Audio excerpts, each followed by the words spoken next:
Jangan lupa like, share, dan subscribe. Halo teman-teman semua, balik lagi di channel Guru Kelas. Dalam video kali ini kita melanjutkan pelajaran ke bab 4 ya, tentang pencernaan makanan. Ada di pelajaran IPA kelas 8 semester 1 kurikulum 2013. Di sini ada peta konsep di mana sistem pencernaan ini ya, sistem pencernaan makanan. Yang pertama kita akan membahas yang namanya nutrisi ya. Jadi nutrisi itu kandungan ya, kandungan gizi yang ada dalam makanan. Yang kedua, struktur dan fungsi sistem pencernaan makanan pada manusia ya.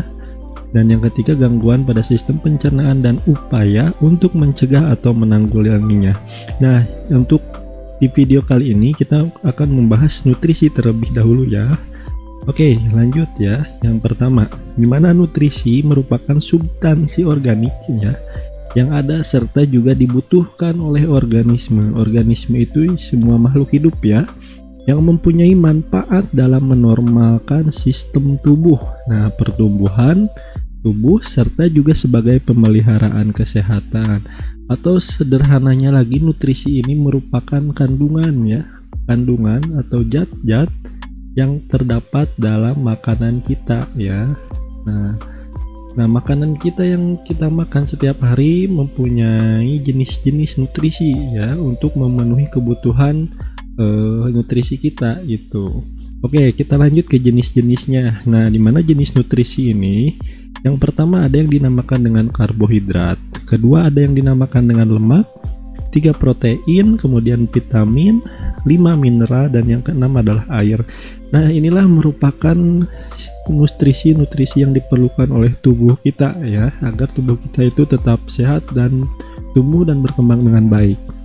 Yang pertama ada karbohidrat, di mana fungsi karbohidrat adalah sumber utama energi bagi tubuh. Nah, jadi karbohidrat ini yang mengeluarkan atau dibutuhkan ya, untuk kita ini mengeluarkan energi. Nah, jika kita makan, contoh kita makan nasi, makan roti, makan mie ya, kemudian kentang, ubi. Nah, ini merupakan sumber-sumber karbohidrat ya. Karbohidrat ini ya nantinya dihitung ya, sebagai hitungannya adalah kilokalori ya. Jika kalian lihat di kemasan makanan ada yang disebut dengan kilokalori. Nah, itulah merupakan kandungan makanan karbohidrat ya, dalam kemasan atau dalam makanan itu gitu. Nah, inilah ya, fungsi dari karbohidrat adalah sumber utama atau sumber energi bagi tubuh kita.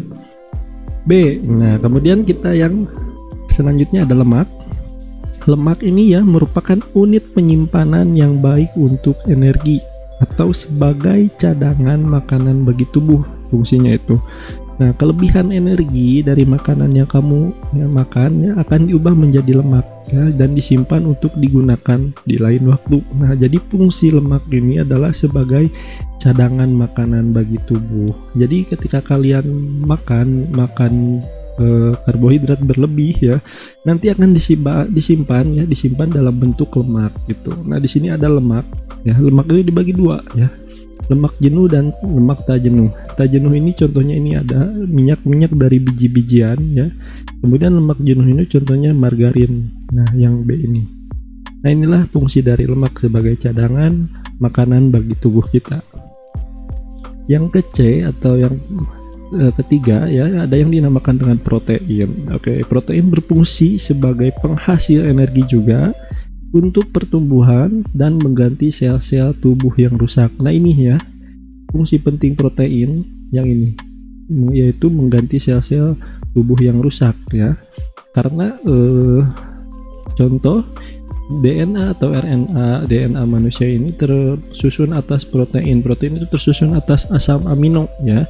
Jadi protein ini sangat penting bagi tubuh kita gitu. Kemudian pembuat enzim dan hormon dan pembentuk antibodi. Nah, ini juga penting ya. Antibodi ini dibentuk oleh apa? Oleh si protein ini. Protein ini didapatkan dari makanan yang kita makan setiap hari ya. Contoh ada telur, daging, kacang-kacangan ya. Kemudian ada susu juga ya. Jadi bisa sebagai pembentuk antibodi atau sistem kekebalan tubuh.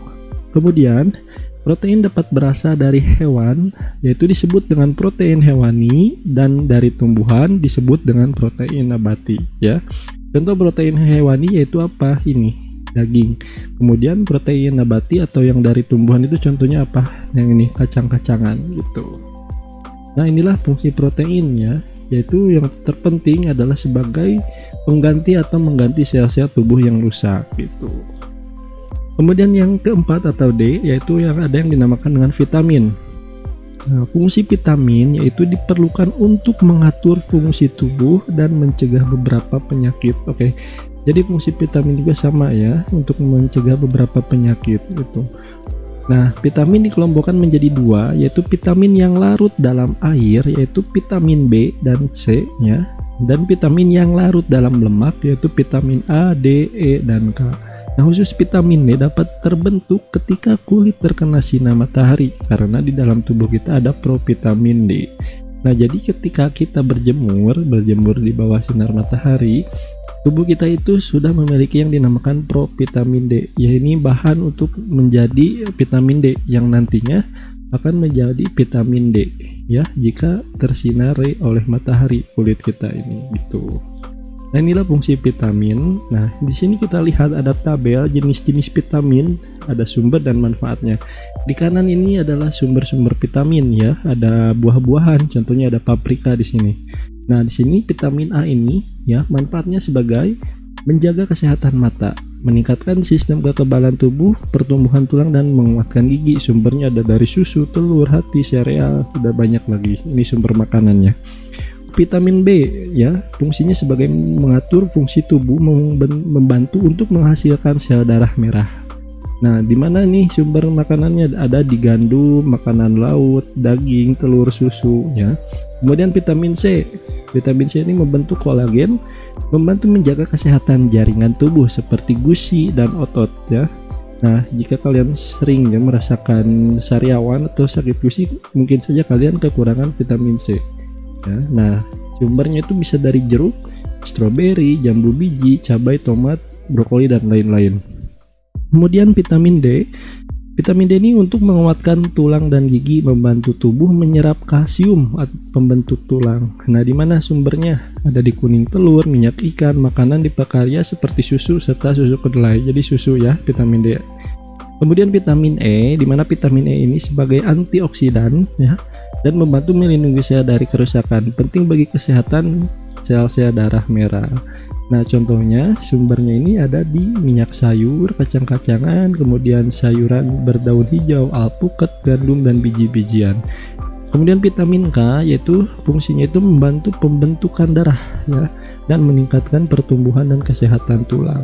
Sumber makanannya terdapat pada alpukat, anggur, sayuran hijau, produk susu seperti susu asam, umbi-umbian, biji-bijian, dan telur. Nah, inilah ya jenis-jenis vitamin ya, ada 1 vitamin A, B, C, D, E, dan K tuh. Nah, inilah sumber-sumbernya, yaitu kebanyakan dari sayuran dan buah-buahan. Kemudian lanjut ke 5, ada yang dinamakan dengan mineral ya. Mineral ini berfungsi dalam proses pembangunan sel, membantu reaksi kimia tubuh, mengangkut oksigen ke seluruh tubuh, dan pembentukan dan pemeliharaan tulang. Nah, tubuh kita ini memerlukan sekitar 14 ya jenis mineral. Di antaranya ada yang dinamakan kalsium, fosfor, kalium, natrium, besi atau Fe, iodium, dan seng. Nah, mineral merupakan nutrisi yang sedikit mengandung atom karbon. Jadi mineral yang kita butuhkan itu dalam bentuk ion ya, bukan bentuk seperti di sini ada natrium, besi, bukan seperti benda fisik ya besinya itu, tapi dalam bentuk ionnya atau zat besinya gitu. Oke, di sini ada jenis-jenis mineral nih. Ada kalsium, kegunaannya untuk apa? Bahan pembentuk tulang dan gigi. Sumbernya ada telur, sayuran hijau, dan kedelai. Fosfor sebagai atau untuk membantu dalam kontraksi dan relaksasi otot. Nah, pembentukan tulang dan gigi. Ada di daging, gandum, dan keju. Kemudian kalium atau potasium mengatur keseimbangan air dalam sel, mempercepat hantaran impuls pada saraf dan kerja otot. Nah, ada di pisang, kentang, kacang, daging, dan jeruk. Nah, kemudian ada sodium atau natrium, Na, menjaga keseimbangan cairan dalam jaringan tubuh dan mempercepat hantaran impuls pada saraf. Nah, ada di daging, susu, keju, garam, dan wortel. Kemudian ada besi atau Fe ya, bahan utama penyusun penyusun atau penyusunan hemoglobin pada sel darah merah. Nah, ini sangat penting ya. Nah, ada pada daging merah ya, kacang, bayam, dan telur. Kemudian iodium itu sebagai salah satu sumber hormon tiroksin yang merangsang metabolisme. Ada dalam ikan laut ya makanannya, dan garam beriodium.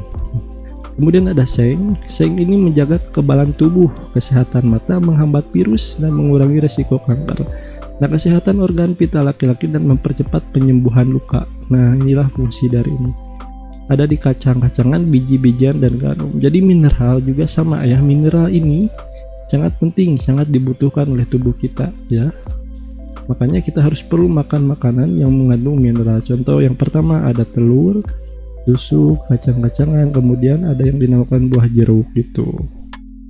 Kemudian yang keenam atau F ada di sini air. Nah, fungsi air dalam tubuh sebagai pembentuk sel dan cairan tubuh.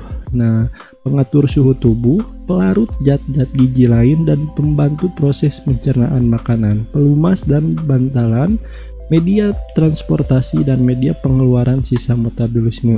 Nah, untuk ini sel ya, sel itu ada yang terbentuk dari air ya.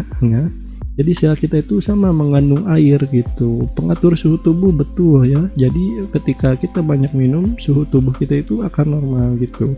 Kemudian pelarut zat-zat gizi, contohnya tadi ya, lemak dapat larut ya dalam air ya. Vitamin A dan C contohnya yang larut dalam air si vitaminnya itu. Kemudian pembantu proses pencernaan makanan ya, ketika kita makan kita pasti minum air gitu, karena untuk membantu melancarkan pencernaan kita di dalam lambung. Kemudian media transportasi dan pengeluaran sisa metabolisme. Nah, pengeluaran sisa metabolisme contohnya apa? Yaitu ketika kita buang air kecil ya, kita mengeluarkan urea, di mana urea itu terdapat atau terkandung air di dalamnya gitu. Kita lihat gambar di samping, ada tubuh manusia di mana 72%-nya itu mengandung air ya.